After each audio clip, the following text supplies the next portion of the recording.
Hello everyone, welcome to our YouTube channel JK latest info. तो यहाँ पर आज हम परसेंटेज का पार्ट सेकंड करने जा रहे हैं। इससे पहले परसेंटेज का जो पार्ट वन था वहाँ पर हमने बिल्कुल जो बेसिक्स थे परसेंटेज के वो हमने सीखे हैं। आज की वीडियो में एक लेवल आगे की तरफ बढ़ेंगे और आने वाले वीडियोस में देखते हैं कितनी वीडियोस बनती हैं। बट आज की वीडियो आपको अच्छे से समझना है। यहाँ पर कुछ बेसिक आपको फार्मूलाज बताऊंगा जिनकी हेल्प से आप क्वेश्चन को जल्दी से जल्दी कर सकते हो। और लास्ट की वीडियो की बात करें, पार्ट वन की बात करें, वहाँ पे कुछ स्टूडेंट्स ने कहा है कि आपने थोड़ा फास्ट पढ़ा लिया है, तो मैं आज थोड़ा स्लो लेकर चलूँगा। ठीक है, किसी भी तरह का आपको डाउट रहता है तो अपने कमेंट सेक्शन में कमेंट करके ज़रूर बताना, क्योंकि आपके फीडबैक के अकॉर्डिंग हम आने वाले वीडियोज़ में जो भी चेंजेस लाने होते हैं वो लाते हैं। ठीक है, अब यहाँ पर देखो आज की जो क्वेश्चन है, जैसे फर्स्ट क्वेश्चन आपके स्क्रीन में है, यहाँ पर बिल्कुल बेसिक सा क्वेश्चन है। हालांकि बिल्कुल जो बेसिक था वो हम पहले डिस्कस कर चुके थे, बट ये भी बेसिक है, इसको भी अपने अच्छे से समझना है। जैसे यहाँ पर कहा गया है, rent of the house is increase from ₹7,000 to ₹7,700। मतलब कोई घर था, उसका जो पहले रेंट था, उसका जो किराया था वो पहले कितना था, वो पहले था ₹7,000। पहले इतना किराया था और बाद में कितना बढ़ के कितना किराया हो गया, फिर वो बाद में ₹7,700 हो गया। ठीक है, इतना क्लियर हो गया, क्वेश्चन में ये गिवन है। फिर उसके बाद कहा गया है express the increase in price. आपने क्या करना है, जो प्राइस में इंक्रीज हुआ उसे एक्सप्रेस करना है as a percentage of the original unit. मतलब कितना परसेंट किराया बढ़ गया वो आपको बताना है। पहले इतना किराया था, फिर अब इतना किराया हो गया, कितना परसेंट किराया बढ़ा है, सिंपल सी लैंग्वेज आपको ये बताना है। तो इस तरह का जब भी क्वेश्चन आ जाएगा आपको कैसे करना है वो चीज़ें समझो। यहाँ पर देखिए, सबसे पहले आप परसेंटेज को छोड़ो, वैसे देखो कि किराया कितना बढ़ा है। मुझे पता है कि पहले ₹7,000 किराया था, अब वो 7,700 हो चुका है। मतलब ₹700 बढ़ चुका है ना किराया, ₹700। अगर इन दोनों का डिफरेंस निकालोगे तो ₹700 आएंगे। मतलब ये वो चीज़ है जो बढ़ चुका है, इतना किराया अब बढ़ चुका है। अब हम बात करते हैं किसके रिस्पेक्ट में बढ़ा है। जब भी आप, जैसे मैंने आपको लास्ट की वीडियो में बताया था, आप परसेंटेज कैलकुलेट करते हो। जैसे मान के चलो आपके 500 में से 400 मार्क्स आए, आपके 400 नंबर आए, कितने में से 400 आए आपके, जो ओरिजिनल वैल्यू थी वो कितनी थी, 500 में से 400 नंबर आए थे ना, तो मल्टीप्लाई करते थे 100 से परसेंटेज में चेंज करने के लिए, तो सिंपल से आपकी कैलकुलेट करोगे परसेंटेज आ जाएगी।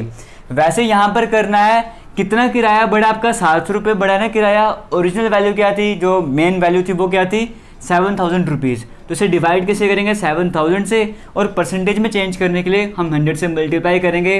लास्ट की वीडियो में आपको सब कुछ बता चुका था। जैसे फ्रैक्शन है, फ्रैक्शन को परसेंटेज में कन्वर्ट करना हो 100 से मल्टीप्लाई करना पड़ता है, वही कंसेप्ट हम यहाँ पे यूज़ कर रहे हैं। नहीं समझ आए तो कोई इशू नहीं है, अभी और भी हमने क्वेश्चन कर रहे हैं, वहाँ पर आपको और क्लियर होता जाएगा। ठीक है, तो सिंपल इसको सॉल्व करोगे, 2 0 और 2 0 कैंसिल हो जाएंगे, ये वाला 0 कैंसिल हो जाएंगे, और 7 को 10 से मल्टीप्लाई करो 70 आ जाएगा। तो 10% का जो किराया है वो बढ़ गया है। ठीक है, हमने क्या किया, दोनों का डिफरेंस निकाला, ₹700 का डिफरेंस हमारे पास आया था। ओरिजिनल वैल्यू क्या थी, ₹700 आपका किराया बढ़ा है ना, किसके रिस्पेक्ट में बढ़ा है, ओरिजिनल वैल्यू तो ये थी ना, इसके रिस्पेक्ट में बढ़ा है, तो डिवाइड बाय हमने ये कर दिया और परसेंटेज में चेंज करने के लिए 100 से मल्टीप्लाई किया था। नहीं समझ आया तो कोई इशू नहीं, यहाँ पे 10% आपको समझ आएगा, इंक्रीज हुआ था। एक क्वेश्चन और देखो इसी तरह का, फिर आपको और क्लियर हो जाएगा। जैसे यहाँ पर कहा गया है, the cost of a bike last year was rupees. Last year क्या था, कोई बाइक है, उसकी जो कॉस्ट थी वो कितनी थी, ₹19,000 थी। लास्ट ईयर की बात करें, जो कॉस्ट है वो ₹19,000 थी। फिर कहा गया it's cost this year is ₹17,000। इस साल इसकी जो कीमत है, जो कॉस्ट है वो थोड़ी कम हो चुकी है, और कितनी बन गई है, इस साल जो कॉस्ट है वो ₹17,000 हो गया। ठीक है, पहले कोई बाइक है, उसकी जो कॉस्ट थी, उसका जो भी खर्चा कॉस्ट थी, मतलब कीमत थी, वो 19,000 है, और इस बार की बात करें वो जो कॉस्ट है वो 17,000 हो चुकी है। इसमें किसी तरह का डाउट नहीं है। फिर कहा गया find the percent decrease in its cost. बताओ कितने परसेंट जो कॉस्ट है वो डिक्रीज हुई है। ये नहीं पूछे कि कितने रुपए हुई है, कितने रुपए हुए तो आप आराम से बता देते हैं।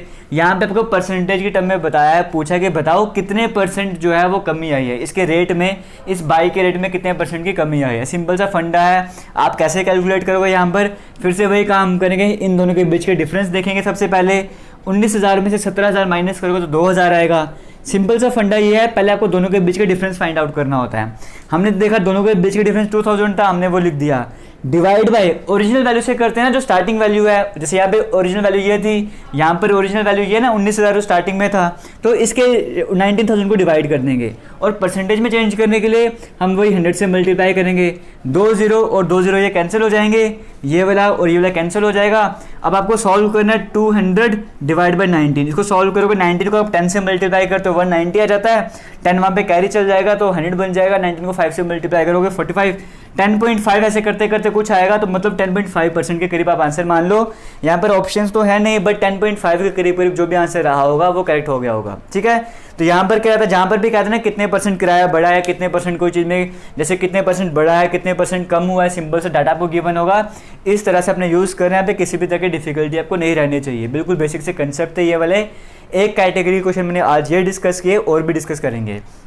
और यहाँ पर जो कुछ स्टूडेंट्स कहते हैं कि तो क्वेश्चन का लेवल जो है थोड़ा इजी रहता है, मैं आपको बताना चाहूँगा, आप यहाँ पर जीकेएसएसबी क्लास 4 की प्रिपरेशन कर रहे हो, आपको जो थंबनेल दिखता है वहाँ पर भी दिखता है क्लास 4 वगैरह, तो मैं उसके अकॉर्डिंग प्रिपरेशन करवा रहा हूँ। करवाने में तो अब मैं जेके बैंक के लेवल का भी करवा सकता हूँ, बट अगर मैं जेके एसएसबी का जो लेवल है, क्लास 4 का लेवल है, वहाँ पर बैंकिंग का लेवल अगर मैं लेकर आऊँगा, तो आप क्या पढ़ोगे वहाँ पे, तो फिर क्या डिफरेंस रहेगा आप में और उनमें जो जेके बैंक की प्रिपरेशन कर रहे हैं। तो जो आपका जिस पेपर की प्रिपरेशन कर रहे हो ना, बेटर यही रहता है कि उसके लेवल को पढ़ो, उसके लेवल से थोड़ा सा ऊपर उठ के पढ़ो। अब आप ये मत बोलो कि मैंने जैसे टाइम एंड वर्क के क्वेश्चन करवा देते सारे, आप बोलोगे कि सभी टाइप के क्वेश्चन नहीं करवाए आपको। ठीक है, तो मैं आपको जो क्लास 4 के जो पहले प्रीवियस ईयर पेपर्स थे, सिर्फ क्लास 4 के नहीं, जो क्लास 4 के लेवल के ग्रुप डी के जो भी पेपर होते हैं वहाँ के क्वेश्चन उठा के लाता हूँ, वो चेक करता हूँ किस किस तरह के क्वेश्चन आते हैं, उसके अकॉर्डिंग करवाता हूँ।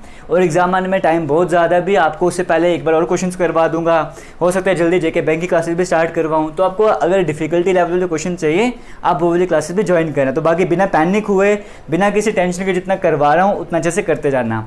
अब हम चलते हैं नेक्स्ट कैटेगरी के क्वेश्चन की तरफ। अब यहाँ पर देखो, जो क्वेश्चन आपको मैं करवाने जा रहा हूँ वे डायरेक्टली फार्मूला बेस से करवाऊंगा। यहाँ पे कन्वेंशन मेथड और सा बड़ा बन जाता है, और इस तरह के क्वेश्चन आएंगे अपने फार्मूले की हेल्प से ही करने, टाइम को बचाने के लिए। और जहाँ पर मुझे लगता है कि हाँ यहाँ पर फार्मूला भी बताना है, जनरल जो मेथड रहता है, कन्वेंशनल मेथड रहता है, वो बताना भी ज़रूरी है, तो वो मैंने किया है और आगे भी करते जाऊँगा। अभी जो क्वेश्चन आपको अभी करवाने जा रहा हूँ, ये फार्मूले बेस से ही करना तो ही बेटर रहेगा।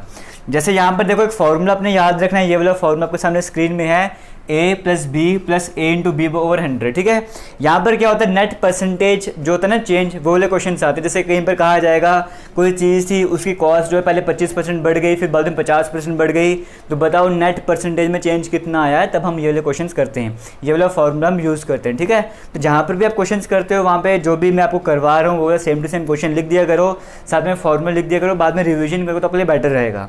जैसे कि एग्जांपल लेके चलते हैं, आपको अगर आपको नहीं समझ आ रहा, तो यहाँ पर कहा गया the price of an article is first increase by 20%।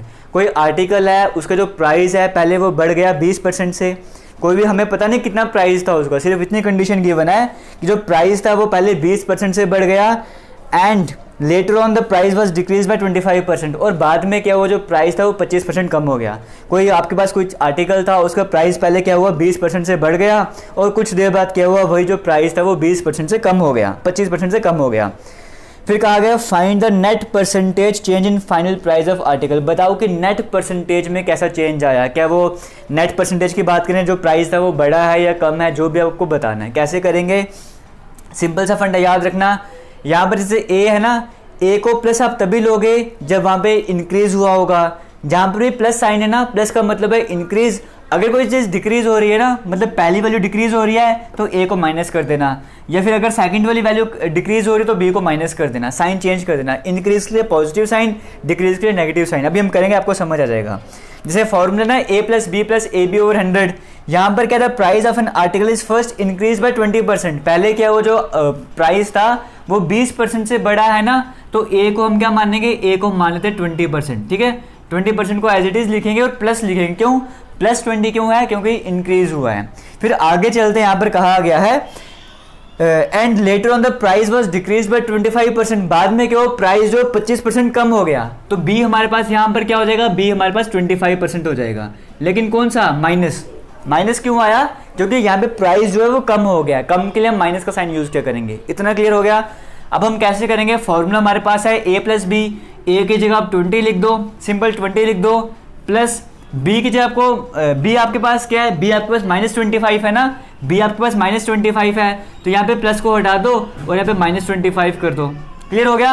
या ऐसा कर दो सिंपल आप कि ए जो प्लस वाला रहेगा, बी जो माइनस वाला रहेगा, क्योंकि बी कम हो रहा था। ठीक है, तो ए प्लस वाला रहा, बी माइनस वाला रहा, उसके बाद साइन में प्लस था, प्लस आपने लिख दिया a into b divide by 100। A आपके पास क्या है 20, बी आपके पास क्या है, बी आपके पास है -25 डिवाइड बाई 100। इस तरह से आपके पास आ गया। बस इसको सॉल्व करना आपने, 20 में से 25 माइनस करोगे तो -5 आ जाएगा आपके पास, है ना। 20 में से 25 माइनस करोगे तो -5 आ जाएगा, जो बड़े के साथ साइन रहता है वही हम लिखते हैं। प्लस को यहाँ पर एज इट इज लिख दो। अगर हम करें यहाँ पे देखो प्लस और माइनस माइनस बन जाएगा ना, ये वाला माइनस हम यहाँ पे बाहर निकाल देते हैं पहले ही। अब हमें क्या सॉल्व करना है, 20 को 25 से मल्टीप्लाई करना है, डिवाइड बाय 100, हमें इस चीज़ को सॉल्व करना है। ये वाला माइनस मैं पहले ही बाहर लेकर आ गया हूँ। कैसे सॉल्व करोगे, 0 और 0 कैंसिल हो जाएगा, 5 को 2 से मल्टीप्लाई कर दो, 5 को 5 से मल्टीप्लाई कर दो। इतना क्लियर हो गया। तो ये कैसे सॉल्व करोगे, -5 को एज इट इज़ लिख दो, ये माइनस का साइन एज इट इज़ कर दिया, 5 को 2 से मल्टीप्लाई कर 10 को 2 से डिवाइड किया 5, तो -5 और -5 क्या हो जाएगा, -10 हो जाएगा ना। इसका मतलब क्या है, माइनस का मतलब क्या है, जो नेट परसेंटेज है वो डिक्रीज हुआ है। नेट हमारे पास रिजल्ट क्या आया है, माइनस का मतलब है डिक्रीज हुआ। कितना डिक्रीज हुआ, 10% डिक्रीज हुआ है। तो 10% डिक्रीज आपको ऑप्शन नंबर 1 में देखने को मिल रहा है, तो वो करेक्ट हो जाएगा। यहाँ पर अगर आपको प्लस माइनस में मिस्टेक रहती है तो आपने यहाँ पर क्या करना है, a + b + ab और 100 है ना आपके पास, तो आप क्या करो, a आपके पास बढ़ रहा था, a को पॉजिटिव रख लो, b आपको पता है b की वैल्यू डिक्रीज हो रही थी, पहले फॉर्मूले में b को माइनस कर दो, ठीक है। तो a + b ये वाला प्लस फिर आपका माइनस बन जाया करेगा। अगर एक भी टर्म इन दोनों से डिक्रीज हो रही होगी ना, तो यहाँ पे माइनस आ जाया करेगा, ए बी और 100। अब आप सिंपल वैल्यूज को सब्स्टिट्यूट करो, आपके पास आंसर आ जाएगा। बाकी इतनी वीक मैथमेटिक्स की कैलकुलेशन वगैरह किसी की होगी, जिसको डाउट यहाँ पर रहा होगा, आराम से बस वैल्यूज को पुट करना, आपका आंसर आ जाएगा। अभी हम और क्वेश्चंस करेंगे, फिर आपको और क्लियर होगा। जैसे यहाँ पर देखो, एक क्वेश्चन आपके स्क्रीन में है, यहाँ पर कहा गया है the percentage change in number when it is first decreased by 10% and then increase by 10%। एक आपके पास कोई नंबर था, उसमें आपको परसेंटेज में चेंज बताना है, कितना परसेंट चेंज हुआ है। हुआ क्या था, पहले वो नंबर से तो 10% कम हो गया, उसके बाद के वो जो नंबर से 10% बढ़ गया। कोई नंबर था आपके पास, देखो इस तरह के क्वेश्चंस को जो पहले करवाया ये करवा रहा हूँ। यहाँ पर आपको जनरल मेथड से करोगे ना, तो जो ओरिजिनल नंबर होता है आपको उसको एक्स लेट करना होता है, या 100 लेट करके चलो। मैक्सिमम स्टूडेंट्स यहाँ पे 100 लेट करके चलते हैं, फिर थोड़ा मेथड लंबा बन जाता है, ठीक है। तो तभी आपको फॉर्मूला यहाँ पे बता रहा हूँ। फिर से वही काम आपको करना है, ये वाला फॉर्मूला a + b + ab और 100 वाला फॉर्मूला अपने यूज़ करना है। पहले क्या हुआ था, percentage change in number when it is first decrease by 10% ना, पहले डिक्रीज हुआ है, तो आपके पास फॉर्मूला क्या है, a + b + ab और 100, ये आपके पास फॉर्मूला है ना। सबसे पहले कंडीशन क्या गिवन है, फर्स्ट डिक्रीज बाय 10%। पहले क्या हुआ, 10% का डिक्रीज हुआ है ना, तो यहाँ पे a की जगह मैं -10 लिख दूंगा। उसके बाद क्या हुआ, देन इंक्रीज बाय 10%, इसका मतलब b मेरे पास प्लस का बन जाएगा। क्लियर हो गया। प्लस का साइन लगा देता हूँ यहाँ पर, इसको मैं अलग कर देता हूँ। a × b करना पड़ेगा, a मुझे पता है -10 है, a की जगह मैं -10 लिखूंगा, b मुझे पता है +10 है, तो b की जगह सिंपल 10 लिख देता हूँ, डिवाइड बाय ये वाला 100 आ गया। इसको सॉल्व करना है, -10 +10 तो कट जाएंगे। इसकी बात करूँ मैं माइनस को बाहर ले आता हूँ, तो 10 को 10 से मल्टीप्लाई करोगे 100 आ जाएगा, डिवाइड बाय 100 आ जाएगा, पूरी तरह से कट जाएगा, 1 आपके पास बच जाएगा। आंसर क्या बचा है, -1। फिर से -1 आया है ना, फिर से माइनस है। माइनस का मतलब क्या हुआ है, नेट जो परसेंटेज में यहाँ पे डिक्रीज हुआ है, नेट परसेंटेज डिक्रीज हुआ कितने %, 1%। ऐसा आपको कहाँ पे देखने को मिल रहा है, ऑप्शन नंबर 2 में देखने को मिल रहा है 1% डिक्रीज। अगर हमें प्लस होता, इसका मतलब 1% इंक्रीज था। समझ गए ना माइनस प्लस का खेल क्या है। माइनस का मतलब क्या, वो नेट परसेंट डिक्रीज हुआ है, क्योंकि हम पहले ही जहाँ पे डिक्रीज हो रहा था उसको माइनस लेके चल रहे थे। मुझे उम्मीद आपको समझ आया होगा। एक क्वेश्चन हम और करते हैं इसी तरह का। अब जैसे यहाँ पर देखो कहा गया है, when the price of an article was reduced by 20%, जब क्या हुआ, कोई आर्टिकल था उसका प्राइस जो है वो 20% से कम हो गया, रिड्यूस हो गया, and it sales increase by 80%, और सेल जो है 80% बढ़ गई है, ठीक है। फिर कहा गया what was the net effect on the sale, sale में नेट इफेक्ट क्या पड़ा है, चीज़ आपको बतानी है। फिर से वही चीज़ है ना, नेट आपसे पूछा गया, 2 तरह के परसेंटेज आपके पास गिवन है, और आपसे नेट रिजल्ट पूछा है, क्या हुआ, बढ़ा है, कम हो, जो भी आपको। तो मेथड आपके पास सही सेम रहने वाला है, फॉर्मूला सेम रहने वाला है, उसी तरीके से करेंगे। कैसे करेंगे, पहले क्या हुआ था यहाँ पे, रिड्यूस बाय 20% रिड्यूस हुआ है ना, तो ए आपके पास क्या हो रहा है, कम हो रहा है, रिड्यूस हो रहा है, कम हो रहा है, तो वैल्यू कितने, 20% रिड्यूस हुआ है ना, तो ए की जगह मैं -20 कर लेता हूँ। इतना क्लियर हो गया। फिर बाद में क्या हुआ था, इंक्रीज बाय 80% है ना, तो बी की जगह मैं 80% लिखूंगा, लेकिन कौन सा वाला, प्लस वाला 80% लिखूंगा, क्योंकि इंक्रीज हुआ है। क्लियर हो गया। मैं आपको पहले भी बताया था, अगर दोनों में से एक भी चीज़ माइनस हो जाएगी ना, तो सिंपल इसको पहले ही आप माइनस बना देना। क्लियर हो गया। ए की जगह 20 लिख दो, इसको क्या करता हूँ, ए की जगह 20 कर लो, बी की जगह 80 कर लो, डिवाइड बाय 100 कर लो। अब यहाँ पर मैं बीच में माइनस क्यों नहीं कर रहा हूँ, क्योंकि माइनस में पहले ही बाहर लेके आ गया हूँ। इसको सॉल्व करना है, -20 + 80 क्या हो जाएगा, 60 आ जाएगा हमारे पास। 80 में से 20 निकाले 60 आ जाएगा ना, वो कर दिया। माइनस यहाँ पर एज इट इज कर लेते हैं। इसको सॉल्व करना है, ये 0 कैंसिल, 0 कैंसिल, 2 को 8 से मल्टीप्लाई करो, 16 आ जाएगा। 60 में से 16 माइनस करोगे 44 आपके पास आंसर आ जाएगा। 44% का यहाँ पर चेंज हुआ है और प्लस है ना, इसका मतलब इंक्रीज हुआ है। अगर माइनस होता तो हम बोलते डिक्रीज हुआ है, बट 44% प्लस है तो 44% इंक्रीज आपको सिर्फ डी ऑप्शन में देखने को मिल रहा है, तो वो आपका ठीक हो गया होगा। अब आपने कमेंट सेक्शन में बताना क्या आज जिस तरह से मैं पढ़ा रहा हूँ क्या ये वाली स्पीड पढ़ाने की ठीक है, या मैं यहाँ पर भी थोड़ा तेज़ स्पीड से ज़्यादा स्पीड से पढ़ा रहा हूँ, वो अपने कमेंट सेक्शन में बताना, ताकि आने वाले वीडियोस में आपके फीडबैक के अकॉर्डिंग मुझे चलना है। अगर ज़्यादा स्पीड है तो आने वाले वीडियोस में स्पीड थोड़ी सी मैं और कम करूँगा। और आज मैं आपके लिए सिर्फ 3 ही कैटेगरी के क्वेश्चंस लाया हूँ, एक मैं आपको करवा चुका हूँ। सबसे पहले 2 क्वेश्चंस करवाए थे कैटेगरी के, फिर सेकंड कैटेगरी के ये क्वेश्चंस करवाए, अब मैं आपको थर्ड कैटेगरी के करवाऊंगा। और जो पहले वाला पार्ट था वहाँ पर भी 2 से 3 कैटेगरी क्वेश्चन मैं आपको डिस्कस करवा चुका हूँ, ठीक है। अब हमेशा ये नहीं होता कि आप सोचोगे कि मैं आपको जितने क्वेश्चंस करवा रहा हूँ उसी सेम टू सेम वैसे ही क्वेश्चन डाटा चेंज करके आ जाएगा, वैसा कभी नहीं होता। हाँ, ऐसा हो सकता है कि अगर आपके 50 क्वेश्चन आ रहे हैं, मान के चलो 50 क्वेश्चन आपको मैथमेटिक्स के आ रहे हैं, तो 50 में से 35 से 40 क्वेश्चन आपको देखने को मिल सकते हैं जो सेम टू सेम जैसे मैंने आपको कराया उसी तरीके से देखने को मिलेंगे। लेकिन 8 से 10 क्वेश्चन आपके ऐसे होंगे जो कंसेप्ट बेस्ड होंगे, मतलब मैंने आपको कराया तो होगा बट घुमा के पूछ लिया होगा, ठीक है। तो थोड़ा सा अपना दिमाग वगैरह भी यूज़ करना है क्वेश्चन को सॉल्व करने के लिए। आगे चलते हैं, नेक्स्ट कैटेगरी क्वेश्चन हम देख लेते हैं। अब यहाँ पर देखिए एक नई कैटेगरी क्वेश्चन हम डिस्कस करने जा रहे हैं। यहाँ पर आपको बस एक छोटा सा फॉर्मूला यूज़ करना है, उसकी हेल्प से अपने क्वेश्चंस वगैरह करने। यहाँ पर भी जो बेसिक मेथड है, जनरल मेथड है, वो आपको नहीं करवाने जा रहा, क्योंकि इस तरह का कोई भी क्वेश्चन आएगा अपने इस फॉर्मूले की हेल्प से कर लेना और जल्दी हो जाएगा।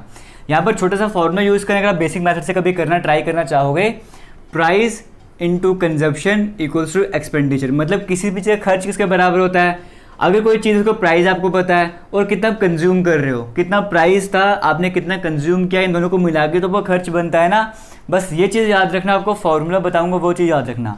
अब यहाँ पर देखो, आपको यहाँ पे जो एग्जाम में क्वेश्चन आते हैं ना, वहाँ पर कैसे रहता है कि आपका खर्च सेम रहना चाहिए, आपको जो एक्सपेंडिचर है वो हमेशा सेम रहना चाहिए।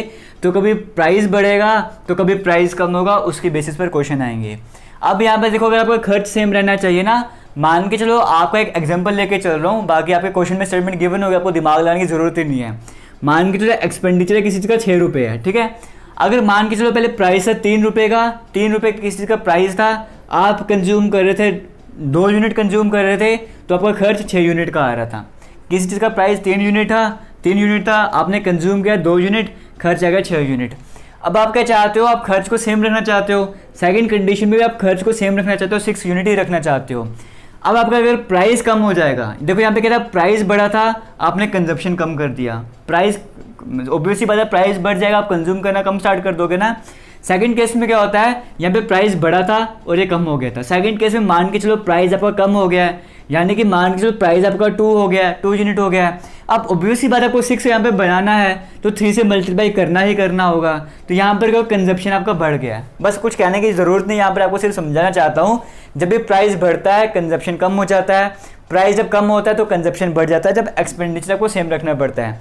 यहाँ पर आपको बस फॉर्मूला याद रखना, बाकी कुछ भी यहाँ पर नहीं है। जब भी आपका प्राइस बढ़ा करेगा ना, जब भी आपका प्राइस बढ़ा करेगा, इस केस में आपने फॉर्मूला कौन सा यूज़ करना है, x ऊपर की तरफ x आ जाएगा, divide by 100 plus x multiplied by 100। ये वाला फॉर्मूला आपने यूज़ करना है कब, जब आपका प्राइस बढ़ा करेगा और ऑब्वियसली पता है कंजप्शन कम हो जाएगा, बट कंडीशन याद रखना एक्सपेंडिचर सेम रहेगा ना, तब आपने ये वाला फॉर्मूला यूज़ करना है। अगर सेकंड केस की बात करें, सेकंड केस में क्या हो जाएगा, जब आपका प्राइस कम हो जाता है तब आपने क्या करना है, एक्स ऊपर वैसे का वैसे ही रहेगा, लेकिन यहाँ पे 100 माइनस एक्स हो जाया करेगा। जब आपका प्राइस बढ़ा करेगा यहाँ पे पॉजिटिव, जब आपका प्राइस कम रहा करेगा यहाँ पे नेगेटिव, बाकी सब कुछ सेम यहाँ पर रहने वाला है, ठीक है। इंटू 100 करना पड़ेगा परसेंटेज में लाने के लिए। अभी हम एग्जाम्पल की हेल्प से समझते हैं।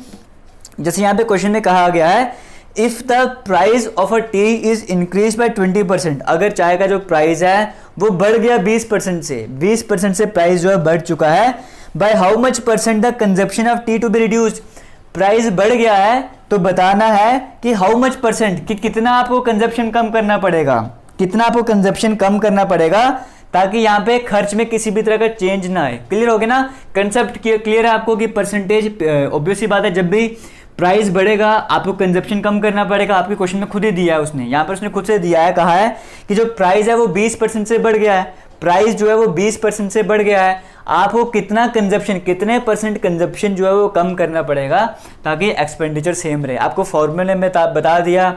ऐसे सिंपल मेथड से करना चाहोगे आप ओरिजिनल वैल्यू 100 मान के चलना, काफ़ी टाइम लग जाएगा।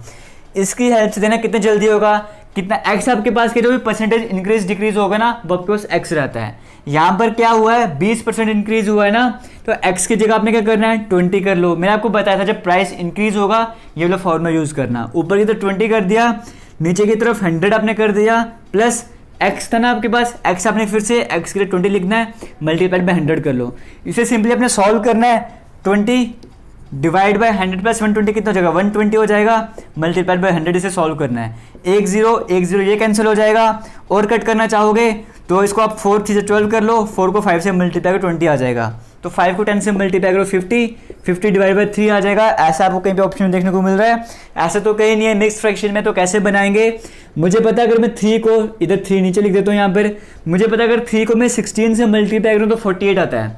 3 को अगर मैं 16 से मल्टीप्लाई करूँगा 48 आता है। रिमाइंडर क्या बच गया, 2 रिमाइंडर बच गया ना, 2 यहाँ पर लिख दो। ये मैं आपको पहले भी कई बार समझा चुका हूँ। तो 16 2/3 आपको कहाँ पे देखने को मिल रहा है, आपको ऑप्शन नंबर 3 में देखने को मिल रहा है, वो करेक्ट हो जाएगा। ठीक है, ये आपको समझ आ गया होगा, नहीं समझ आया तो कोई बात नहीं। अभी हम एक क्वेश्चन और डिस्कस करेंगे इसी तरह का। अब यहाँ पर देखिए आज का लास्ट क्वेश्चन आपके स्क्रीन में है। यहाँ पर कहा गया है price of A commodity is decrease by 45%। अब यहाँ पर क्या हो, जो प्राइस था ना हमारे पास वो प्राइस अब कम हो गया है। प्राइस कितने परसेंट से कम हो गया, प्राइस 45% से कम हो गया। फिर कहा है by how much percent can the consumption भी इंक्रीज। मैंने आपको बताया था प्राइस जब कम हो जाएगा ऑब्वियसली बात है आप कंजप्शन बढ़ा दोगे ना, कोई चीज़ सस्ती हो जाएगी आप ज़्यादा कंज्यूम करना स्टार्ट कर दोगे। तो प्राइस जैसे ही कम हुआ तो कहा है बताओ how much percent can the consumption भी इंक्रीज, कितने परसेंट आपको कंजप्शन इंक्रीज करना पड़ेगा so that the expense remain the same. मतलब एक्सपेंडिचर आपका सेम रहना चाहिए। कंडीशन समझ आ गई ना, जब भी आपको खर्च सेम रखना है, एक्सपेंडिचर सेम रखना है, प्राइस अप डाउन हो रहा है, तब आपने ये वाला फॉर्मूला यूज करना है, बाकी किसी भी तरह की टेंशन नहीं लेनी है। ठीक है, तो यहाँ पर क्या है एक्स, अब यहाँ पे प्राइस क्या हुआ है, यहाँ पे प्राइस जो कम हो गया है। जब प्राइस कम होगा हम यहाँ पे माइनस लगा दिया करेंगे। एक्स की वैल्यू आपके पास यहाँ पर क्या है, एक्स आपके पास है यहाँ पे 45। सिंपल आप क्वेश्चन आपने सॉल्व करना है, एक्स की जगह आपको लिखना है 45, तो ऊपर की तरफ 45 कर लो, नीचे की तरफ आपको क्या करना है 100 माइनस 45 करना है और मल्टीप्लाई कर देना है इसको 100 से। ठीक है, किसी भी तरह का डाउट नहीं रहेगा। ऊपर की तरफ 45 है, 45 वैसे ही रख दो, 100 में से 45 माइनस करोगे 55 आ जाएगा, मल्टीप्लाइड बाय 100 करोगे। इतना क्लियर हो गया। इसको सॉल्व करना चाहते हो 5 को 11 से मल्टीप्लाई करो 55, 5 को 20 से मल्टीप्लाई कर दो। इसको सॉल्व करोगे 45 को 20 से मल्टीप्लाई करोगे तो 900 डिवाइड बाई 11 आ जाएगा। क्लियर हो गया। इसको सॉल्व करना चाहोगे तो 11 को 1 से मल्टीप्लाई कर लो, 11 को 8 से मल्टीप्लाई करो 88, 20 चल जाएगा, 11 को 1 से मल्टीप्लाई करो 11, तो ये बन जाएगा 81 9/11। ऐसा कहीं पे आपको देखने को मिल रहा होगा 81 9/11, 81 9/11 यहाँ पर आपको कहीं पर देखने को नहीं मिल रहा, तो डी ऑप्शन यहाँ पर जो आपको देखने को मिल रहा है नन ऑफ दीज वाला वो करेक्ट हो जाएगा, जहाँ पर है 81 9/11। ठीक है, क्योंकि मुझे पता है कि फिर से मिक्स फ्रैक्शन फॉर्म में बनाया मैंने। ऐसा आप इसको ऐसे भी रख सकते थे, बट मैंने परसेंटेज में और सॉल्व करने के लिए, ईजी बनाने के लिए इसे मिक्स फ्रैक्शन फॉर्म में किया। मुझे पता है 11 को जब मैं 81 से मल्टीप्लाई करूँगा तो मैंने अभी कैलकुलेट करके देखा तो 891 आ जाता है, तो 9 कैरी बच जाता है, वो डिवाइड बाई 11 जैसे लास्ट क्वेश्चन में किया वैसे बनाया। तो ऐसा मुझे कहीं पर भी देखने को नहीं मिल रहा, ना ही 80% आ रहा है, ना ही 45% आ रहा है, ना ही 70% आ रहा है। इसका मतलब डी ऑप्शन रहा होगा नन ऑफ दीज वाला, तो मुझे पता है आंसर ये आ जाता है। ठीक है, तो ऐसा नहीं कि कभी आपको डी ऑप्शन देखे नन ऑफ दिस आपका वो आ रहा है तो आप सोचोगे यार मेरा क्वेश्चन गलत वगैरह हो गया। नन ऑफ दिस वाला भी कभी कभी आंसर होता है। ठीक है, तो इसी के साथ आज की वीडियो में हमने 3 कैटेगरी क्वेश्चन हमने डिस्कस किए थे। आपको बताना चाहूँगा हमारा जो इंस्टाग्राम पेज है, ट्विटर है, वो भी जेके लेटेस्ट इन्फो के नाम से ही है। जिस नाम से हमारा यूट्यूब है उसी नाम से हमारा इंस्टाग्राम ट्विटर वगैरह भी है। वहाँ पे जाके भी हमें फॉलो करना चाहो तो फॉलो कर सकते हो। और हमारा टेलीग्राम चैनल जो है उसका लिंक डिस्क्रिप्शन में मिलता है वीडियो के, वहाँ पे जाकर आप इसे ज्वाइन कर सकते हो। अगर आपका नहीं ज्वाइन होता आप हमें इंस्टाग्राम में मैसेज करो, हम आपको वहाँ पर लिंक भेजेंगे। बाकी और आपको छोटी सी बात बताना चाहूँगा, इससे पहले हम मैथमेटिक्स की बात करें जीके एसएसबी की, तो हम यहाँ पे एलसीएम एचसीएफ कंप्लीट कर चुके हैं। हमने उससे पहले टाइम एंड वर्क भी कंप्लीट किया था। हमने 2-3 टॉपिक, प्रोबेबिलिटी भी हमने कंप्लीट कर लिया है। अब हम परसेंटेज की तरफ बढ़ रहे हैं। और इससे पहले रीजनिंग जो है जेके एसएसबी की हम कंप्लीट कर चुके हैं। इंग्लिश में हमने स्टार्ट किया है। डेली करंट अफेयर्स की वीडियो भी आपके लिए सुबह सुबह आ ही जाती है, तो प्रिपरेशन अपने अच्छे से करनी है। किसी भी तरह का डाउट रहता है फिर से बोलूँगा कमेंट सेक्शन में कमेंट करके बताना है। और जो हमने टारगेट रखा है मैथमेटिक्स से 2000 लाइक्स का, वो मुझे उम्मीद है अभी तक तो काफ़ी टाइम से अचीव नहीं हुआ है, बट आज आप वीडियो को लाइक करोगे, शेयर करोगे, टारगेट अचीव करवाने में हमारी हेल्प करोगे, ठीक है। तो फीडबैक ज़रूर देना, आपका फीडबैक हमारे लिए इंपॉर्टेंट बन जाता है। थैंक यू, जय हिंद।